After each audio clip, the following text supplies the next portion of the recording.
कृषि व्यवसाय हमारे देश की अर्थव्यवस्था में बहुत अहम स्थान रखता है। ये रोजगार का एक बड़ा क्षेत्र है। भारत जैसे देश जहां दुनिया की 18% आबादी है, इस स्थिति को मद्देनजर रखते हुए हम खेतों, किसानों और कृषि उत्पादन के महत्व को स्वयं ही समझ सकते हैं। धरती के ऊपर बन रही परिस्थितियों के कारण क्लाइमेट चेंज हो रहा है, ग्लोबल वार्मिंग बढ़ रही है। इसका प्रभाव भी हमारे कृषि क्षेत्र पर पड़ रहा है। महंगी खादों और दवाइयों के कारण किसानों के लिए कृषि व्यवसाय में लाभ कम और लागत अधिक होने से परेशानी है। लेकिन सुभाष पालेकर प्राकृतिक खेती किसानों के लिए नई दिशा देने जा रही है। इसमें देसी गाय का गोबर तथा गोमूत्र हमारी कृषि व्यवस्था में नया बदलाव लाने जा रहा है। हिमाचल प्रदेश में प्रदेश सरकार, पद्मश्री सुभाष पालेकर, कृषि विभाग तथा किसान मिलकर प्राकृतिक खेती को हर किसान तक ले जाने के लिए प्रयत्नशील हैं। हिमाचल प्रदेश के जिला हमीरपुर में कृषि प्रौद्योगिकी प्रबंधन अभिकरण हमीरपुर द्वारा जिन जिन किसानों को प्राकृतिक खेती खुशहाल किसान योजना के अंतर्गत सुभाष पालेकर शून्य लागत प्राकृतिक खेती के लिए एक्सपोजर विजिट करवाए गए, प्रशिक्षण दिया गया, उन किसानों ने पूरी सफलता से जहर मुक्त फसलों का उत्पादन शुरू कर दिया है। चंद किशोर गांव बड़ा के प्रगतिशील किसान हैं। ये नकदी फसलों का उत्पादन करते हैं। भिन्न भिन्न प्रकार की सब्जियां अपने खेतों में उत्पादित करके स्थानीय मंडियों में बेचते हैं। चंद किशोर कृषि विभाग से हमेशा जुड़े रहते हैं। इन्हें सुभाष पालेकर प्राकृतिक खेती के बारे में पता चला, प्रशिक्षण लिया, इसका ज्ञान हासिल किया और अब ये सुभाष पालेकर प्राकृतिक खेती करने में आगे बढ़ रहे हैं। चंद किशोर ने अपने 8 प्लॉटों में भिन्न भिन्न प्रकार की समर वेजिटेबल्स शून्य लागत प्राकृतिक खेती से तैयार की हैं। सबसे पहले चलते हैं इनके फ्रासबीन के खेत में। यहाँ फ्रासबीन लगना शुरू हो गई हैं। पंडोल की खेती भी इन्होंने की है। चंद किशोर ने एक खेत में शिमला मिर्च लगाई है और ये शिमला मिर्च अब उत्पादन देने लगी हैं। चंद किशोर ने शिमला मिर्च का तुड़ान शुरू कर दिया है। जिस खेत में इन्होंने खीरा लगाया था, यहाँ सुभाष पालेकर शून्य लागत प्राकृतिक खेती से खीरे की बहुत बढ़िया फसल आई है। चंद किशोर खीरा बेच रहे हैं। हम चंद किशोर जी की करेले की फसल देखें तो अच्छी गुणवत्ता का करेला लगा है। करेले की मार्केटिंग भी शुरू हुई है। देख सकते हैं अच्छी क्वालिटी के करेले की प्रोडक्शन शुरू हो गई है। बैंगन के खेत को देखें तो यहाँ बैंगन के पौधों में फ्लावरिंग शुरू हो गई है। एक सप्ताह के उपरांत बैंगन की बिक्री शुरू हो जाएगी। ये ऊपर है जी मीटर लौंग और कद्दू, जिससे तन पर चढ़ रहा है। ऊपर ये अमरूद है, नीचे ये काले रंग का लौंग बैंगन है। ये सारा मैंने लगाया और ये इस तरफ जो है वो अभी लेटेस्ट वैरायटी खीरे की लगाई हुई है। ये 3 कनाल का प्लॉट है जी, इसमें मैंने कद्दू और करेला लगा रखा है। ये लगभग 4 कनाल का खीरे का प्लॉट है जो लेटेस्ट लगाया हुआ, ये बरसात में होगा। चंद किशोर के कृषि सब्जी उत्पादन के कारोबार में एक खेत में भिंडी की फसल तैयार है। इन्होंने भिंडी का तुड़ान शुरू नहीं किया है, लेकिन 2-4 दिनों बाद खेत से भिंडी निकलना शुरू हो जाएगी। लगभग 1 कनाल में भिंडी बीज रखी है और ये भी सुभाष पालेकर के तहत बनाई हुई है, ट्रेनिंग हुई है, उसी के हिसाब से इसको हम कर रहे हैं। ये अब ये निकलना शुरू हो गई। ये खेत चंद किशोर का टमाटर की फसल का है। टमाटर की भरपूर फसल आई है। 1 सप्ताह पहले ही इन्होंने टमाटर पहली बार निकाला था। अब लगातार टमाटर निकलेगा।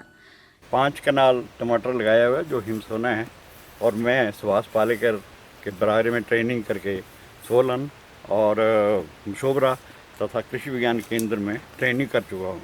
हम पूरी खेती जो है इस आधार पर करने की कोशिश कर रहे हैं। डानी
फ्राशबीन, भिंडी, करेला, घिया, तोरी, बैंगन आदि जो लगा रखे हैं, उसके ऊपर हम जीवामृत और घन जीवामृत का ही इस्तेमाल कर रहे हैं। ये जो हमने खेती कर रखी है शून्य लागत प्राकृतिक खेती है। अभी पहले तो हमें इसके बारे में पता नहीं था, हमने तो फसल लगा रखी थी, लेकिन जब पालमपुर में हम ये पद्म श्री सुभाष पालेकर की क्लास अटेंड करके आए हैं, तो उससे हमें पता चला कि इसमें काफ़ी मतलब किसान का कोई खर्च नहीं है और काफ़ी लाभदायक है। तो हम बाकी किसानों को भी इसके बारे में मोटिवेट करेंगे, ताकि इसमें खर्च का कोई भी स्प्रे या कोई भी रासायनिक खाद वगैरह खरीदने की ज़रूरत नहीं है। इसलिए हम सभी किसान भाइयों को उत्साहित करेंगे कि ये जीरो बजट प्राकृतिक खेती ही करें। हमें भिंडी, फ्रासबीन के बीज मिले थे, जो कि हमने बीजामृत में ट्रीट करके बीजे थे। उसके बाद हमें घिया, करेला और खीरा इसकी बेलें मिली थी, जो कि लगाते समय उनकी जड़ों को भी बीजामृत में ट्रीट किया था। तन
है। इसमें मैंने खीरा, करेला और डानी की बेलें लगा रखी हैं।